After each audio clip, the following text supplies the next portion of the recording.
Hi hello friends, ಎಲ್ಲರೂ ಹೇಗಿದ್ದೀರಾ? ಎಲ್ಲರೂ ಚೆನ್ನಾಗಿದ್ದೀರ ಅಂತ ಭಾವಿಸ್ತೀನಿ.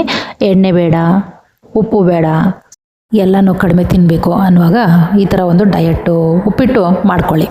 ಸಣ್ಣ ರವೆ ತೊಗೊಂಡಿದ್ದೀನಿ. ಇದು ಚೆನ್ನಾಗಿ ಡ್ರೈ ಪ್ಯಾನಲ್ಲೇ ಹಾಕ್ಕೊಂಡು ಫ್ರೈ ಮಾಡ್ಕೊಳ್ತಾ ಇದ್ದೀನಿ. ಇದಕ್ಕೆ ಎಣ್ಣೆ ಸ್ವಲ್ಪನೇ ಹಾಕ್ಕೊಳ್ಳೋದು ಮತ್ತು ಖಾರನೂ ಸ್ವಲ್ಪನೇ ಹಾಕ್ಕೊಳ್ಳೋದು.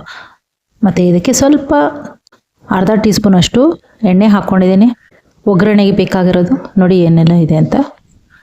1 ಇಂಚು ಚಕ್ಕೆ, 2 ಒಣಮೆಣಸಿನ್ಕಾಯಿ, ಕಡಲೆ ಬೇಳೆ 1 ಟೀ ಸ್ಪೂನು, ಉದ್ದಿನ ಬೇಳೆ 1 ಟೀ ಸ್ಪೂನು, ಸಾಸಿವೆ ಅರ್ಧ ಟೀ ಸ್ಪೂನು, ಕಡಲೆ ಬೀಜ 2 ಟೀ ಸ್ಪೂನು, ಕರಿಬೇವು ಸ್ವಲ್ಪ, 1 ಈರುಳ್ಳಿ, ಸ್ವಲ್ಪ ಬೀನ್ಸು, ಹಸಿ ಬಟಾಣಿ ಸ್ವಲ್ಪ.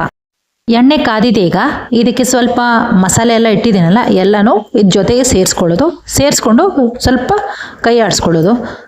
ಇದಕ್ಕೆ ಈರುಳ್ಳಿ ಕಟ್ ಮಾಡಿ ಇಟ್ಟಿದ್ದೀನಿ, ಅದನ್ನು ಸೇರಿಸ್ಕೋಬೇಕು. ಚಕ್ಕೆ ಬೇಗನೆ ಫ್ರೈ ಆಗ್ಬಿಡುತ್ತೆ, ಅದರಿಂದ ಸ್ವಲ್ಪ ಹಿಂಗೆ ಆಡಿಸ್ಕೊಂಡು ಹಸಿ ಬಟಾಣಿ ಸೇರಿಸ್ಕೊಳ್ತಾ ಇದ್ದೀನಿ.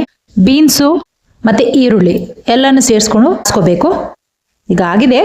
ಇದಕ್ಕೆ ಉಪ್ಪು ಅರ್ಧ ಟೀ ಸ್ಪೂನಷ್ಟು ಉಪ್ಪು ಕಲಿಸ್ಕೊಳ್ಳೋಣ. ಮತ್ತು ಇದಕ್ಕೆ ನೀರು ಬೇಕಾಗುತ್ತೆ. ಬೇಕಾದರೆ ಅರಿಶಿನನೂ ಸೇರಿಸ್ಕೋಬೋದು, ತೊಂದರೆ ಇಲ್ಲ. ನೀರು ಹಾಕ್ಕೊಳ್ಳೋಣ. ಚೊಂಬಷ್ಟು ಹಾಕ್ಕೊಂಡ್ರೆ ಸಾಕಾಗುತ್ತೆ. 300 ml ಅಷ್ಟು ನೀರು ಸೇರಿಸ್ಕೊಳ್ತಾ ಇದ್ದೀನಿ. ಮನೇಲಿ ಯಾರಿಗಾದ್ರೂ ಕಾಯಿಲೆ ಇದೆ, ಶುಗರು, ಡಯಾಬಿಟಿಕ್ ಆ ಥರ ಇದೆ ಅಂತ ಹೇಳಿದ್ರೆ ಅವ್ರಿಗೆ ಈ ಥರ ಒಂದು ಉಪ್ಪಿಟ್ಟು ಮಾಡಿಕೊಡ್ಬೇಕು. ಈ ಥರ ಒಂದು ಉಪ್ಪಿಟ್ಟು ಎಣ್ಣೆನೂ ಕಡಿಮೆ ಮತ್ತು ಉಪ್ಪೂ ಕಡಿಮೆ, ಖಾರನೂ ಕಡಿಮೆ ಅಂದಾಗ ಈ ಥರ ಒಂದು ಉಪ್ಪಿಟ್ಟು ಸುಲಭದ ರೀತಿಯಲ್ಲಿ ಮಾಡಿಕೊಂಡು ಕೊಡ್ಬೋದು. ಆರೋಗ್ಯದ ದೃಷ್ಟಿಯಿಂದ ನಾವು ನಮ್ಮ ಆರೋಗ್ಯವನ್ನು ಕಾಪಾಡ್ಕೊಳ್ಬೇಕಾದ್ರೆ ಈ ಥರ ಮಾಡ್ಕೋಬೋದು. ನಿಮಗೆ ಬೇಕಾದರೆ ಇದಕ್ಕೆ ಯಾವ ಥರ ತರಕಾರಿ ಆದರೂ ಸೇರಿಸ್ಕೋಬೋದು. ಸೊ ನೀರು ಕುದೀತಾ ಇದೆ. ನಾನು ರವೆ ಫ್ರೈ ಮಾಡಿ ಇಟ್ಟಿದ್ದೀನಲ್ಲ, ಆ ರವೆನೆಲ್ಲ ಸೇರಿಸ್ಕೊಂಡು ಕಲಿಸ್ಕೊಳ್ತಾ ಇದ್ದೀನಿ. ನೋಡಿ, ಹೀಗೆ ನಿಧಾನಕ್ಕೆ ಸಿಮ್ಮಲ್ಲಿಟ್ಟು ಕಲಿಸ್ಕೋಬೇಕು. ಯಾಕಂದರೆ ಇದು ಎರಿಸ್ತಾ ಇರುವಾಗ ಕೈಗೆಲ್ಲ ಬೀಳುತ್ತೆ. ಹುಷಾರಾಗಿ ನಿಧಾನಕ್ಕೆ ಕಲಿಸ್ಕೋಬೇಕು. ಮತ್ತು ಮುಚ್ಚಳ ಹಾಕಿ 1-2 ನಿಮಿಷ ಮುಚ್ಚಿಟ್ಟಾಗ ಗಟ್ಟಿ ಆಗುತ್ತೆ. ಮತ್ತು ಮತ್ತೊಮ್ಮೆ ತಿರ್ಸ್ಕೊಂಡು ಮುಚ್ಚಿಡ್ಬೋದು. ಸೊ ಹೀಗೆ ಮುಚ್ಚಿಟ್ಟು ಮಾಡಿದಾಗ ಒಳ್ಳೆ ರುಚಿಯಾದಂತಹ ಖಾರ ಇಲ್ದಂಗೆ, ಉಪ್ಪು ಇಲ್ದಂಗೆ ಒಂದು ಉಪ್ಪಿಟ್ಟು ಮಾಡ್ಬೋದು.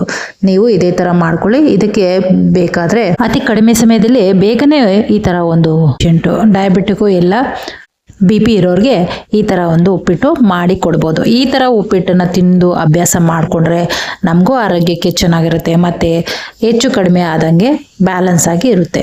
ಸೊ ಈ ಥರ ಒಂದು ಉಪ್ಪಿಟ್ಟು ಮಾಡ್ಕೊಳ್ಳಿ, ತಿನ್ನಿ, ಎಂಜಾಯ್ ಮಾಡಿ. ಇದು ಒಂದು ಒಳ್ಳೆ ಸುಲಭದ ರೀತಿಯಲ್ಲಿ ಮಾಡುವಂತಹ ಒಂದು ಉಪ್ಪಿಟ್ಟು. ಈ ವಿಡಿಯೋ ಲೈಕ್ ಆದಲ್ಲಿ ಶೇರ್ ಮಾಡಿ, ಸಬ್ಸ್ಕ್ರೈಬ್ ಮಾಡ್ಕೊಳ್ಳಿ, ಲೈಕ್ ಮಾಡಿ ಮತ್ತು ಕಮೆಂಟ್ ಮಾಡಿ. ಇದೇ ಥರ ನಮಗೆ ಹೆಚ್ಚು ಪ್ರೋತ್ಸಾಹವನ್ನು ಕೊಡ್ತಾ ಇರಿ ಮತ್ತು ನಮ್ಮ ವಿಡಿಯೋಗಳನ್ನ ನೋಡ್ತಾ ಇರಿ. ಸಬ್ಸ್ಕ್ರೈಬ್ ಮಾಡ್ಕೊಳ್ಳಿ. ಮತ್ತು ಇದುವರೆಗೂ ಯಾರೆಲ್ಲ ಸಬ್ಸ್ಕ್ರೈಬ್ ಮಾಡಿಲ್ಲ, ಸಬ್ಸ್ಕ್ರೈಬ್ ಮಾಡಿಕೊಂಡು ನೋಡಿ ಮತ್ತು ಬೆಲ್ ಐಕಾನ್ ಆನ್ ಮಾಡ್ಕೊಳ್ಳಿ. ಧನ್ಯವಾದಗಳು. ಇದಕ್ಕೆ ಸ್ವಲ್ಪ ಕೊತ್ತಂಬರಿ ಸೊಪ್ಪನ್ನು ಸೇರಿಸ್ಕೊಂಡು ಒಳ್ಳೆ ಉಪ್ಪಿಟ್ಟನ್ನು ಪ್ಲೇಟಲ್ಲಿ ಸರ್ವ್ ಮಾಡಿಕೊಂಡು ತಿನ್ಬೋದು. ಸೊ ಒಬ್ರಿಗಂತೂ ಸಖತ್ತಾಗಿರುವಂಥ ಒಂದು ಉಪ್ಪಿಟ್ಟು ಮಾಡಿದ್ದೀನಿ. ನಾವು ತಿಂದು ಪ್ರಾಕ್ಟೀಸ್ ಮಾಡ್ಕೋಬೇಕು. ಸೊ ಒಳ್ಳೆಯ ಆರೋಗ್ಯಕರವಾದಂಥ ಉಪ್ಪಿಟ್ಟು. ಎಣ್ಣೆಗಳಲ್ಲಿ ಬಹಳ ಎಣ್ಣೆಗಳು ಸರಿಯೇ ಇಲ್ಲ. ಸೊ ಅದು ಯಾವುದಾದ್ರೂ ಮಿಶ್ರಣದಿಂದ ಮಾಡಿರುವಂತಹ ಎಣ್ಣೆಗಳಾಗಿರುತ್ತದೆ, ಕಲುಷಿತ ಎಣ್ಣೆಗಳಾಗಿರುತ್ತದೆ. ಮತ್ತು ಉಪ್ಪು ಜಾಸ್ತಿ ತಿನ್ನೋದ್ರಿಂದ ಬಹಳ BP ಬರೋ ಚಾನ್ಸಸ್ ಇರುತ್ತೆ. ಅದನ್ನೆಲ್ಲ ರೋಗಗಳನ್ನು ತಡೆಗಟ್ಟುವಂಥ ಒಂದು ಹೋಮ್ ಮೇಡ್ ಉಪ್ಪಿಟ್ಟು ಮಾಡ್ಕೊಳ್ಳಿ, ತಿನ್ನಿ, ಎಂಜಾಯ್